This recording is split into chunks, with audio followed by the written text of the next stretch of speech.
Food is my comfort. When I'm depressed, I eat. When I'm sad, I eat. When I'm happy, I eat. I am very miserable in this body, and I feel like I'm a ticking time bomb. This looks really yummy. While trying to lose weight under Dr. Now's guidance, Janine Mueller faced the challenge many of us know too well: fighting off those junk food cravings. She couldn't walk due to her weight and especially that joint pain in her legs. So she has to use her scooter to get anywhere, even in her apartment. But how did Janine end up in this sticky situation? Hold on to your forks, we're diving in! But because of how painful it is to walk, I have to use my scooter to get anywhere. Ooh. Okay, that didn't feel good. Even here in my apartment.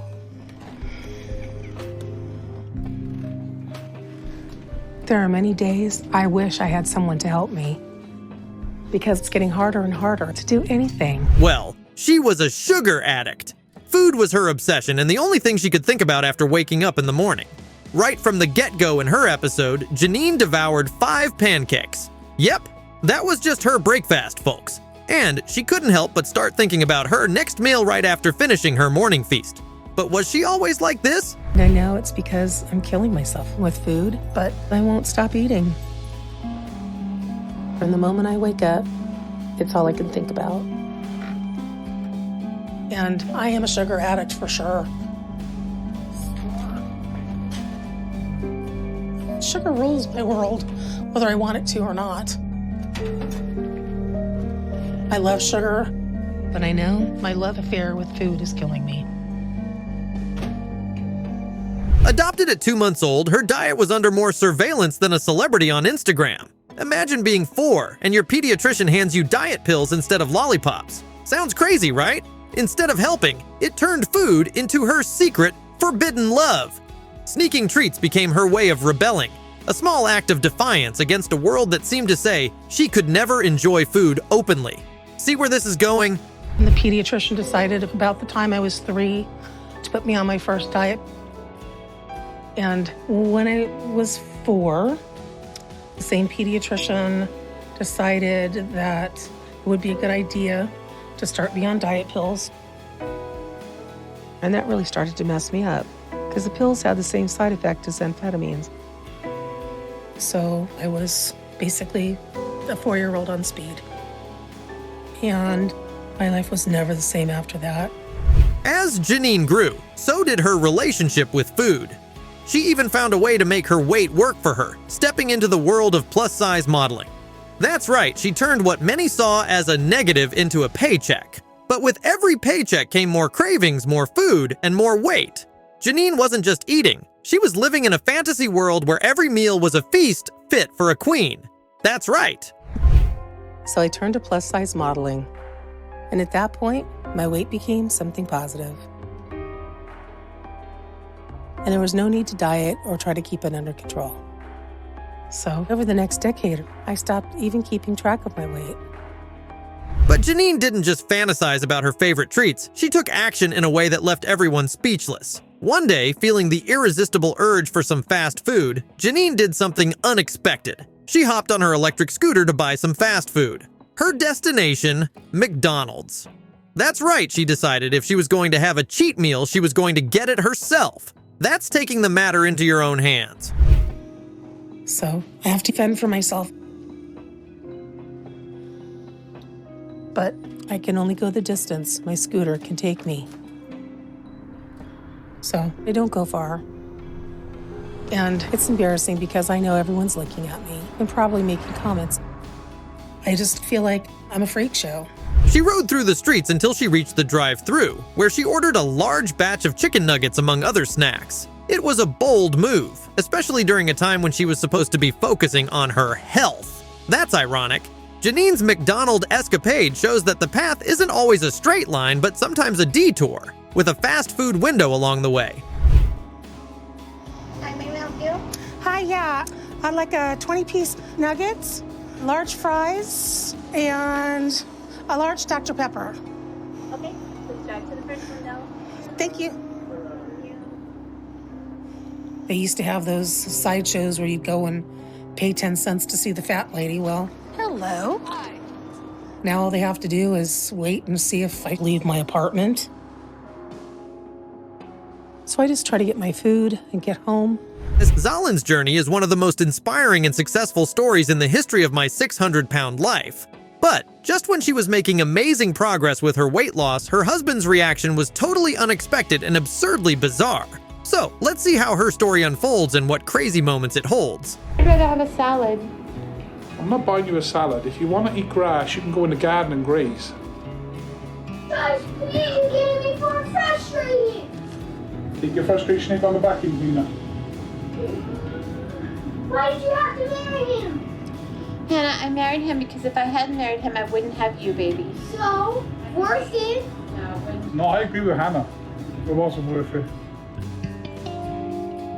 This is an unhealthy relationship for anyone. It makes everything harder. No.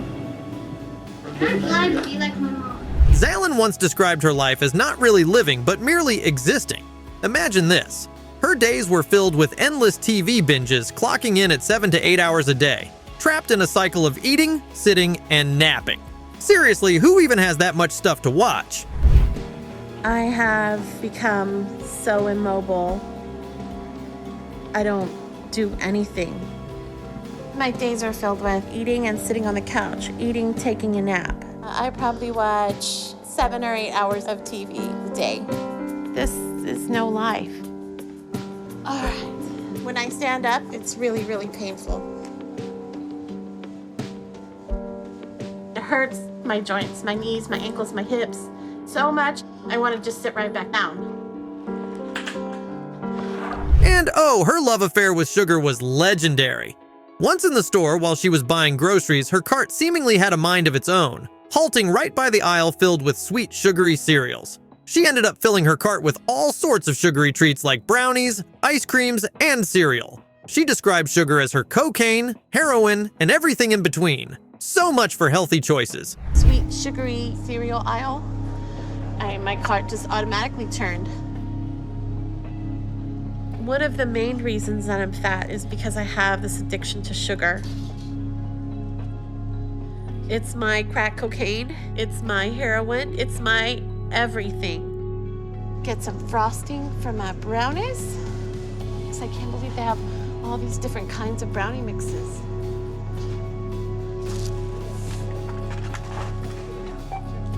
Now, here's where it gets extra spicy. She bought a ton of donuts on her way back home. Yes, donuts! On her way home, Zalin couldn't resist grabbing a large pack, claiming they were so delicious she wanted to make love to them with her mouth. Yep, she said it was like a sexual thing. Talk about a unique love triangle. Oh, there's like a big bright light shining down.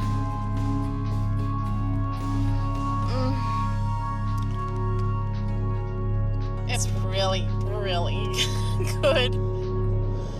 It's so sugary, sweet, and delicious. I just want to make love to them with my mouth. Exactly. It's like a sexual thing for me, obviously. Just when you think you've heard it all, Gareth, her husband, steps into the spotlight. In a revealing and upsetting moment, he admitted that his attraction to plus-sized women outweighed his concern for his wife's health and well-being. He even shared that her size was a major reason he married her. As she embarked on her weight loss journey, Gareth showed resistance to her changes and was particularly unsupportive of her decision to undergo surgery. Ever heard of support, Gareth? I like to talk about Gareth because, you know, he wants a fat wife. He wants what he's physically attracted to. That's what he wants. He has a physical preference for his sexual needs that requires me to be bigger than, you know, just fat. I realize I've been telling myself a lie, and that— You know what's even crazier?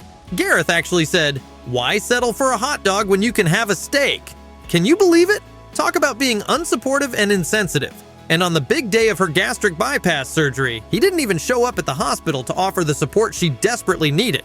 It's clear he was dealing with some deep psychological issues. Because, you know, I like bigger women, so it's a little upsetting to lose what you like, but, you know, gonna have to get over it. why do you have to be such a negative Nancy? We'll see. Let's hope it doesn't turn around to bite us in the butt. I've always liked bigger women. You know, why settle for a hot dog when you can have a steak? We're going now. All right. I don't know what the future holds, good or bad. This is Even after the surgery, Gareth was surprisingly careless, tempting her with fast food. He wasn't helping her in any way, nor did he seem to want to. If you ever find yourself in a relationship like this, it's best to leave as soon as you can. This guy doesn't care about his wife. He's only concerned with his own wants and needs. Baby, come to daddy. Oh yeah, I smell bacon. Bacon makes everything right. Yeah, number 5, medium with a Diet Coke. I'll watch my weight. Don't be tempted now. I'm not Eating even my a food. little bit tempted. Eating my food. You want chip? If he's going to go ahead and try and tempt me like this, it's hurtful. It's a little bit nauseating, to be honest. Hold my burger. Okay, which I way? think I married a jerk, but I think he doesn't know any other way. I don't know if I'm gonna have Gareth's support. Lee's episode was a wild ride of struggles, support, and moments that'll make your jaw drop. Picture this. Lee, a little guy at just 2, already facing life's curveballs with a new stepmom and step-siblings after his parents split. But hold on, it gets darker from there. Because my boyfriend can't do anything for himself anymore. You ready to help me pee, sweetheart? Yeah. All right. So I have to help him before I can take care of myself.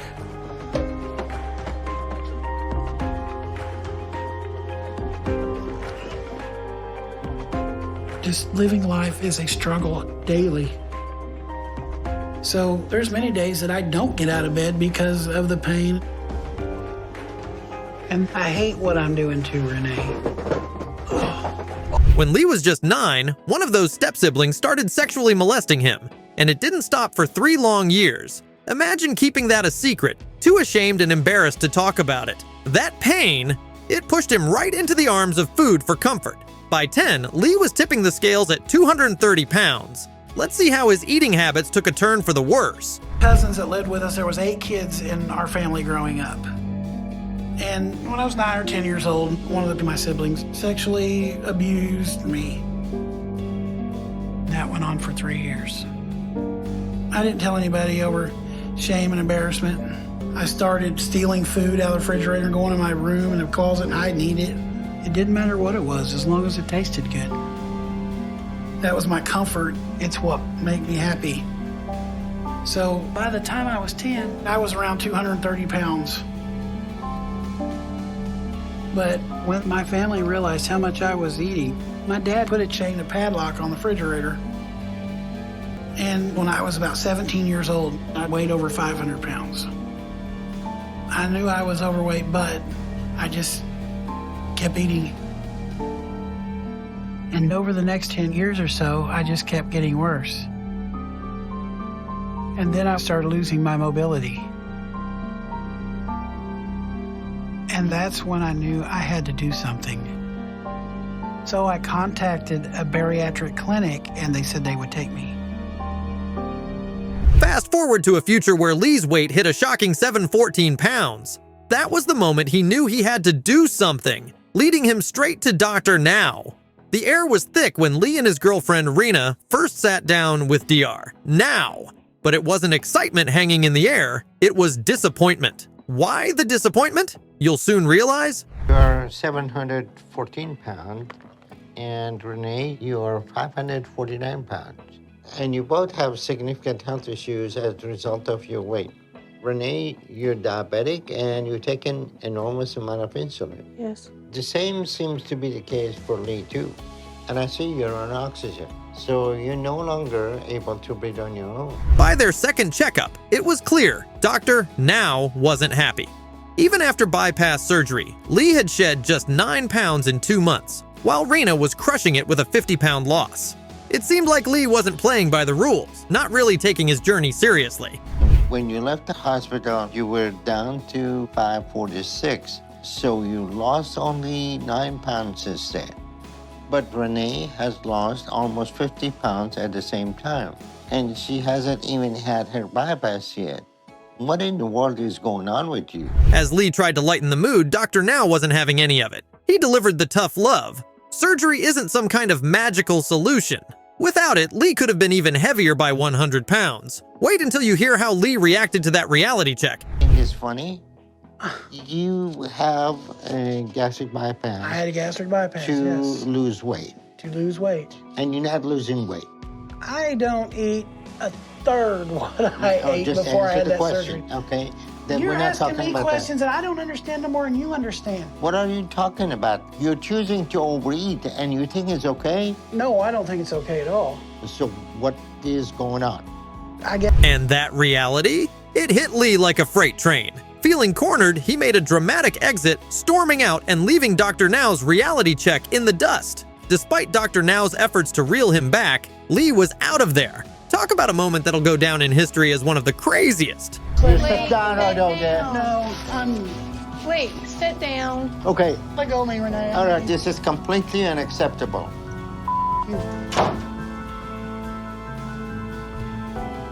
Lee's behavior right now is very alarming, but he's starting to realize some of the issues. Lee's journey wasn't just about butting heads. It was a raw look at the real talk needed around accountability and owning up to the hard truths of personal responsibility on the weight loss path.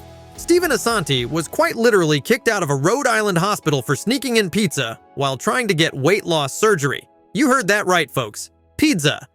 With his dad at his wit's end, worried that going home might spell disaster, they set off in search of a miracle. Let's unravel this pizza-filled story. An 800-pound man from Cranston desperate for help after he says Rhode Island Hospital told him to leave. For the past 80 days, Stephen was getting the help he needed at Rhode Island Hospital. But after Stephen violated his care plan by ordering pizza, Stephen said the hospital told him he can no longer stay. Stephen's father says taking his son home will be a death sentence, so the two men say they'll continue to drive until they find a place that can help. I just don't know where to turn to. I called everybody you could think of in the state of Rhode Island, and nobody can help me. Now, imagine being in a spot where it felt like no one was in your corner. That was Stephen for you. But then, enter DR. Now, the hero of our story and possibly the kindest soul in Houston who decided to take on Stephen, already predicting a roller coaster ride. Stephen had landed himself the title of one of Dr. Now's toughest cases, but the million-dollar question remained. Would Stephen stick to the plan, or would his love for pizza prevail? Stephen Asante is being transported to my care in Houston right now, and I'm not sure what to expect. From what I understand, he suffers from severe psychological issues that make it problematic to treat him. So he's going to be a unique case. This looks really yummy.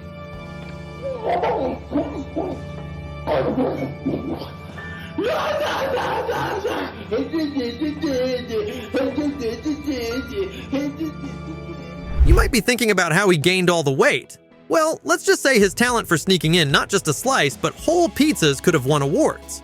His dad once stumbled upon not one, but 10 pizza boxes hidden away. And get this, Stephen once called the cops on his own dad over food disputes, only to drop the charges for a large pizza.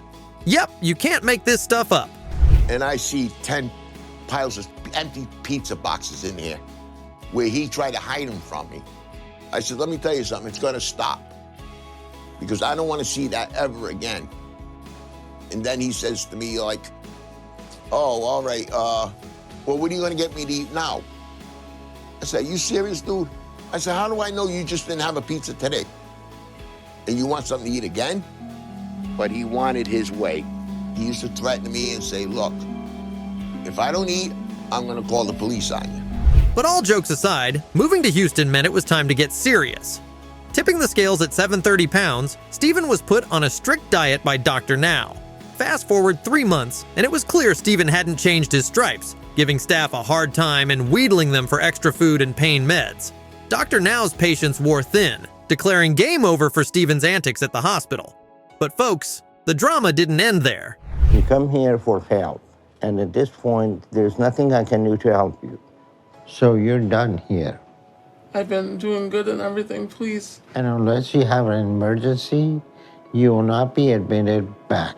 I've been good. I swear I apologize to everybody. If you want to stay in the program, you need to find a place to stay because you're not staying here anymore. So your father need to set you up somewhere else. I don't have anywhere else to live.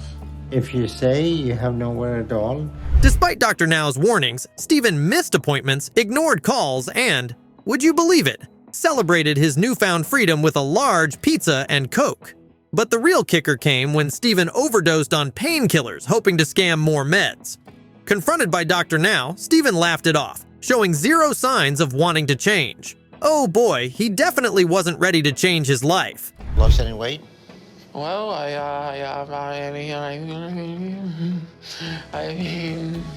mean, you know. I see pizza in here. How many times you order pizza since you've been here? Probably like two. Two times that she knows. How many times that she didn't know that you ordered pizza? Don't look at her. Well, when I first got here to the apartment.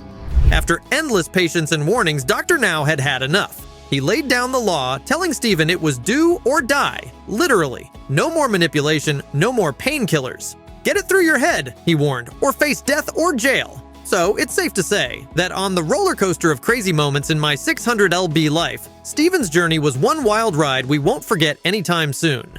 You done manipulating system with me involved. So here's what we're gonna do. I'm suspending you from the weight loss program. And you're going from here to a drug addiction program. Because right now, there's nothing we can do to wake you up. I'm gonna turn the news on and hear about 700-pound man overdosing.